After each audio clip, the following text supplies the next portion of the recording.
pagka po magsisibuyas po kayo sa bayan ng Bungabong, hindi po pwedeng hindi nyo kilala si Lea Cruz. Ahente po ba siya ni Lea Cruz? Yes po, ahente po siya ni Lea Cruz. Hindi po ako nag-ahente, hindi po ako namili. Nagulat po ako nung si Ginoong Celestino nung tanungin kung hindi niya kilala. Ang sagot po niya, hindi niya kilala. Si Ginoong Celestino at si Ariel Magsilang ay ahente po ni Lea Cruz. Thank you, Mr. Chair.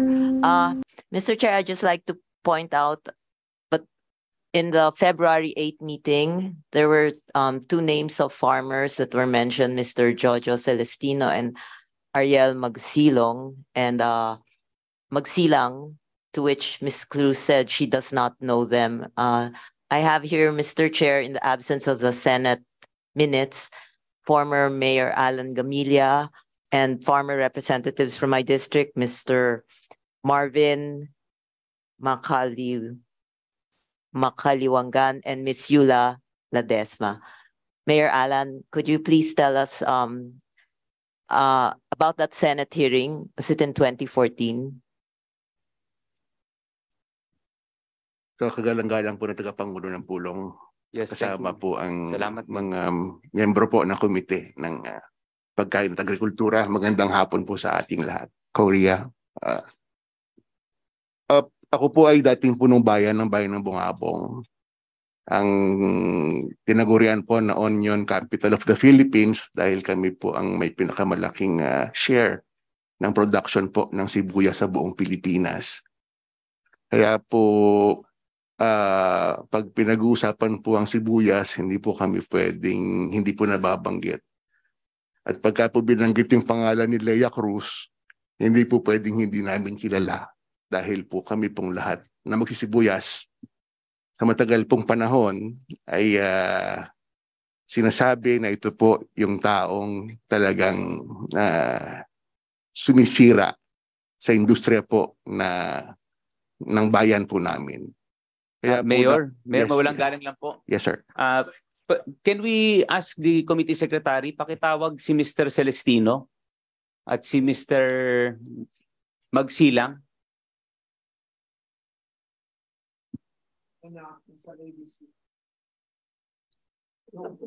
Pasensya na po, Mayor, pero mas maganda ho kasing nadidinig ho nila yung...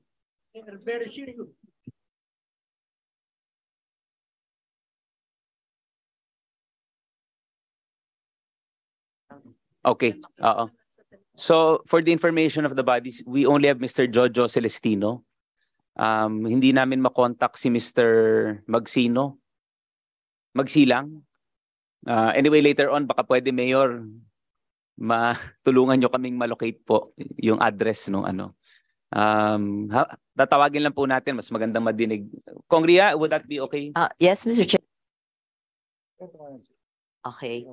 So, Mr. Chair, in the Feb 8 hearing, we asked Ms. Lea Cruz if she knows Mr. Jojo Celestino and Mr. Ariel Magsilang, to which she said iharap sa kanya at sasabihin niya talagang hindi niya kilala. Subalit, may patunay po ko na magkakakilala po sila. Nandito po si ex-Mayor Alan Gamilla, si Ginoong Marvin Pagkaliwangan at Ms. Yula Ladesma. Ms. Mayor? Mr. Chairman, kagaya nga po nung binanggit ko, pagka po magsisibuyas po kayo sa bayan ng Bungabong, hindi po pwedeng hindi nyo kilala si Lea Cruz. Pero nagulat po ako nung si Ginoong Celestino nung tanungin kung hindi niya kilala. Ang sagot po niya, hindi niya kilala. Kaya po, kung titignan po ninyo,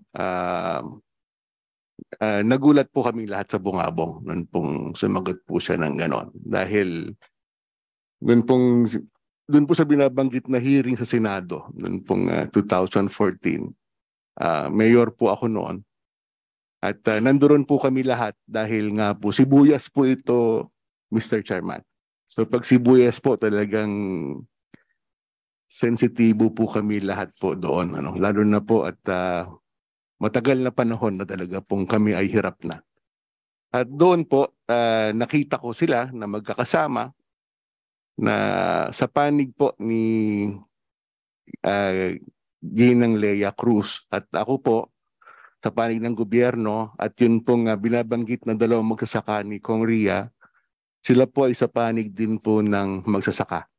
Ano po, at sila po yung mga taong naglalakad sa kalsada, sumisigaw po, nagpuprotesta para sa presyo ng abono, presyo po ng sobrang baba, at sumisigaw po ng farm gate price na sana man lang kahit paano 30 pesos nung pong panahon na yon. Nagkataon po talagang ang komersyo po sa atin ay nakabase po sa supply and demand. Kaya po hindi po sila marinig ng mga panahon po na yon. Kaya po nakakatuwa na ngayon po ay nabuksan pong muli ito pong mga pag-uusap po na ito. At yun nga po kami na nandirito po ay makapagbigay linaw tungkol po doon sa mga nangyari dati at maintindihan po kung paano po umpisahan yun po mga bagong paraan para maiayos po ito. Maraming salamat po. Yes, so Mayor, kakilala ba ninyo si Mr. Celestino? Opo, politiko po sa amin ito eh. Kaya hindi po pwedeng hindi ko po kilala. Bagamat hindi ko po kapartido, pero Paano po politiko? Paano pong... kung po ito, nasa panig po nung kalaban ko. Kaya lang po, Anong konsehal po ng bayan. Konsehal, Opo, dati, na nagtatakbo po. Ganon. Nagkataon po. Pero ito po, wala naman pong politika dito. Sabi ko nga po, pag sibuyas, dapat po sama-sama kaming lahat na lumalaban po dito. Kasi produkto po ng bayan namin ito. Buhay po na magsasaka namin ang pinag-uusapan po dito. Mr. Chairman. Salamat po. Si Mr. Celestino, gusto niyo bang magkomento? Opo, Oh. pwede po. Sige po, sige po. Ayun, magandang araw po sa atin lahat. Yung pong sinasabi po ni ex-Mayor Alan, nakakilala ko si Lea Cruz, tama po na naririnig dahil tanyag naman po ang kanyang pangalan. Normal na kilala po siya ng mga magsasaka at naririnig ko naman din po ang kanyang pangalan. Pero hindi ko po talaga personal na kilala si Mrs. Lea Cruz. Yun po. Okay. Kong Ria, merong kapang nabanggit yata ang dalawang Mr. Chair, kasama ni Mayor? yes, yung si Miss Yula at Miss Marvin. Ma'am, ay, excuse me po. Yes, pwede sige, po, sige, Sir. Sir Jun. Oh. Ngayon yung pong nabanggit po ni ex-mayor Alan na magkakasama kami nila Lea nung panahon sa Senate po, sa Senate hearing, hindi po siya ang kasama ko po noon. Ang kasama ko po noon ay si Lilibet Valenzuela. Kami po ang magkakasama na lumalaban po sa importasyon dahil napakababa nga po ng sibuyas nung panahon po na yon. Sa halagang 7 pesos po, hindi po namin maibenta yung sibuyas namin, yung kalakal namin. Dahil ultimum po yung pong mga nagtatanim, talagang malulugi pati yung aming puhunan. Kaya po kami lumakad sa kalsada, sabi nga po ni Mayor Alan. Kaya po nung panahon po na yun, napunta po ako ng Senate hearing para naman po malaman ko o makahingi po ng pagtaas ng presyo ng sibuyas. Sila Valenzuela po ang kasama ko po nun. Hindi po si Lea Cruz. Hindi ba malapit si Lea Cruz at si Lilibet? Hindi ko po Valenzuela alam. noon? Hindi ko po alam. Magkalaban po sila nun yata. Kong Ria. Last question. Mayor Alan, any comments po dun sa sinabi ni Mr. Celestino? Yun nga po, nung binabanggit po niya, si Lilibet, hindi ko po alam, Lilibet Valenzuela. Alam ko po kompetensya talaga. Pero yun pong grupo nila, pagkatapos po nung hearing po na yon, sila po yung mga main agent sa bayan po namin. Gently, Ni Lea Cruz po. si Mr. Celestino. Pati si Ariel Magsilang. At sila po yung pinamili ng mahal dahil mababa nga po yung presyo ng sibuyas ng panahon na yon. So pinamili po sila ng mahal ni Ginong Lea Cruz. Hindi ko lang po alam kung gaano karami. Pero sa halip po na binili nila ng mahal yun pong sibuyas, saka mura pa rin po nilang binili. Kaya yun po ang totoo po roon. So hindi ko po alam kung paano dito pong usapin po na ito ay saan pupunta. Pero nga po, sabi ko nga, kasama ko po yung dalawang magsasaka para po magpatotoo na talagang si Ginoong Celestino at si Ariel Magsilang ay ahente po ni Lea Cruz. The Honorable Ria Vergara asked Ms. Lea Cruz in the first hearing if Mr. Jojo Celestino personally knows Ms. Lea Cruz, and she denied. Okay. Recognize ko lang po si Kong PD. Yula, Miss Yula, Yes. ang sabi mo mayroong mga ahente si Lea Cruz na namimili ng sibuyas at the time. Meron bang tao rito na iyong nakikita na ahente ni Lea Cruz? That time po kasi si Lea Cruz po yung nag-offer ng 16 pesos per kilo doon sa hearing po na yon. So sila Sir Jojo po yung mga nagsilapit po sa kanya nung time na naghiwa-hiwalay na po kami. Tapos nung time po na yon, akala po namin talaga mamimili po sila ng 16 pesos per kilo, kaya po natutuwa kami. Sila po yung mga... Sa madaling sabi, ano ang naging papel ni Jojo Celestino noong panahon yon? Sila po yung mga namimili talaga, mga malalaking buyers po sila dati. Mga doon. buyers ba sila ni Lea Cruz o hindi? Hindi ko po alam kung si Lea Cruz po yung ano nila, pero ang totoo po niyan, sila po yung nag-offer ng mas mataas pa sa 7 pesos or 9 pesos. Naging 12 pesos po. Pero ang pinipili lang po nila kung sino yung bibili nilang sibuyas. Yung pong mga sibuyas namin, hindi po talaga nabili. Pero sila po talaga yung mga bumibili doon. Bukod kay Jojo Celestino, sino pa yung sinasabi mong sila? Mas kilala ko po si Sir Jojo kaysa po doon kay Ariel. Mr. Celestino, narinig mo ang pahayag ni Miss Ledesma. Ledesma ba, Sevilla? Ledesma, ano masabi mo? Namimili ka ba talaga ng sibuyas during the time? At ikaw nangangapital? O kumukuha ka ng kapital kay Lea Cruz? Hindi po. Ganito po, Congressman, Your Honor, nung time nung panahon po na yon, hindi ko po kasi siya nakita ron o nakilala hanggang sa ngayon eh. Nung panahon po na yon, nung matapos po yung Senate hearing, may lumapit po sa aking babae na siya raw po ay secretary ni Peter Ko. Secretary ni Peter Ko. Kaya hindi si Lea Cruz yung nagsabi sa akin na bibili niya yung aking kalakal, yung aking produkto. Ang salita po kasi ng secretary ni Peter Ko, kayo po ba si Jojo Celestino, narinig ko po kanina, meron kayong sibuyas na aanihin sa Bungabon. Bibilin ko ng 15 pesos yung sibuyas mo na aanihin kinabukasan. Yun po ang salita sa akin nung secretary ni Peter Ko. Kaya hindi ko po kilala si Lea Cruz. Sino po si Peter Ko? Mr. Celestino? Hindi ko rin po kilala dahil yun lang po secretary niya po ang nakausap ko eh. Ngayon po, ganito po, Your Honor, nung time na yun, kinuha po niya yung telepono ko, tapos tinawagan niya po ako, nagkaroon po kami ng transaction sa telepono, tapos may dumating na po sa amin, doon sa Bungabon, para bilhin yung sibuyas po namin. Hindi po ako nag-ahente, hindi po ako namili.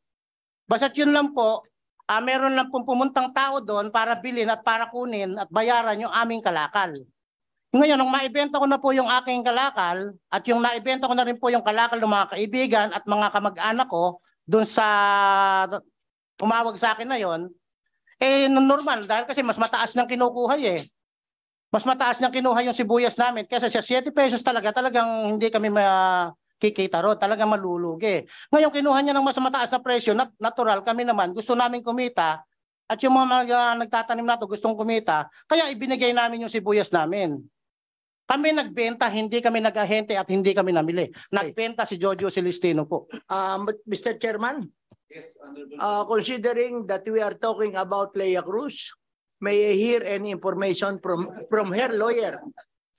What is the whereabouts of Lea Cruz?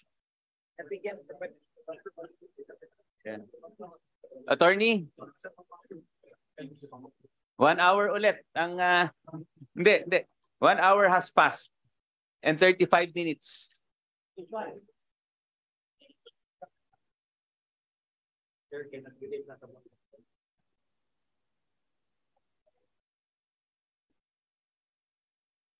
Your Honors, though I'm still waiting for the result of all these inquiries sent to her and to her staff, I would like to assure this honorable committee that my client Leia Cruz is still committed to all these proceedings. In fact, Your Honor, if it can be recalled, we have been present. I, together with Ma'am Leia, have been present since day one. So there is no, I humbly submit that there's no intention on her part to really delay this proceeding. Well, Mr. Chairman, well, based on the information provided by her lawyer, I would request that the lawyer within 24 hours submit in writing where is the whereabouts Leia Cruz during our hearing. That's number one. And number two, Mr. Chairman, may I request that a letter be directed to Leia Cruz why she should not be cited for contempt for failure to attend today's hearing, although she was informed. And the explanation shall be made also within 24 hours. Anyway, she's assisted by her lawyer. What is your comment, Pañero? Your Honor, we will comply with that order. In 24 hours? Yes, Your Honor. And you make your written explanation on the road? We will, Your Honor. Okay, we expect that tomorrow. Yes, Your Honor. Oh, you give that to the COMSEC? Yes, Your Honor. Okay. Okay, thank you. Anyway, attorney, just to clarify also your point. Yes, you have been, we're thankful that you have been attending the previous two hearings. But there are issues already that she has to answer given the last hearing. A lot of questions were given to her and also evidences that she will be presenting is needed by the committee. So just a reminder, attorney, na that's not enough. Yes, Mr. Chairman, I will relay this all matters to her. Thank you, attorney. Congria? Yes, Mr. Chair, so based, Miss Yula, do you have any, tinatanggi po ni Mr. Jojo Celestino na kakilala niya si Leia Cruz? Pakipindot lang po, ma'am, yung... Gusto ko na pong samantalahin yung pagsasalita ko dito sa hearing na to. Magandang bagay po na naimbitahan ako. Ang concern ko po ay kaugnay dun sa ano ba talaga yung security ng mga kagaya naming mga mahihirap na farmers kaugnay dun sa presyo ng sibuyas. Kasi at tuwing pong may hearing ang laging pinagtatalunan natin sino ba yung dapat sisihin or sino ba yung may kasalanan. So lagi na lang pong ganito yung nangyayari. Pero yung pong security namin mga farmers, paano po natin masisecure yung kung magkano talaga yung price na itatakda sa aming mga magsisibuyas? Kasi yung pong sa consumer po talaga, sila na po yung kung paano magkakaroon ng presyo. Pero sa amin pong mga farmers, paano po kaya masisecure na magkakaroon man lang ng 100 pesos per kilo ng sibuyas kada anihan? Na yun po yung talagang magiging pakinabang naming mga farmers. Na bahala na po sila kung magkano ipapatong nila para dun sa mga consumer. Ang concern po namin ganun, hindi po yung taon-taon na lang na lagi kaming namamana sa dilim kung kami ba ay kikita. Dahil kagaya po ngayon, full blown na po ng anihan sa Bungabon. Pero ang sibuyas po dati, magkano? 600, naging 500, naging 320, 270. Noong pong nakaraang linggo ay 75 pesos na lang po. So, kahapon po yata parang 60 pesos na lang. So, baka po sa darating na isang linggo, balik po kami sa 20 pesos. So, kawawa naman po kami mga farmers. Taon-taon na lang po ganyan yung nangyayari. So, ang gusto ko lang po, ito pong pagkakataon na to, magkaroon po ng magandang resulta na may uuwi namin sa mga magsasaka sa Bungabon na mapag-usapan sa sa bandang dulo ng hearing na kung paano magkaroon ng kasiguraduhan yung farmers na ipako dun sa talagang presyo na kikita yung farmers. Salamat po. Yes, Kong Ria, Pag-Ria. pwede ba may isa pa yata kayo na Yes, Mr. Chair. witness? Yes, I just want to assure Ms. Yula na yan po ang aming sisikaping Thank you. ayusin. Thank you. Ang huling tanong ko po sa inyo, mapapatunayan niyo po ba na si Mr. Jojo Celestino ay ahente ni Lea Cruz o ni Lilibeth Valenzuela? Sino po sa dalawa? I mean, nagbanggit siya pa ng bagong pangalan, Peter Ko. Pero yun lang po ang gusto namin maklaro. Ahente po ba siya ni Lea Cruz? Yes po, ahente po siya ni Lea Cruz. Thank you.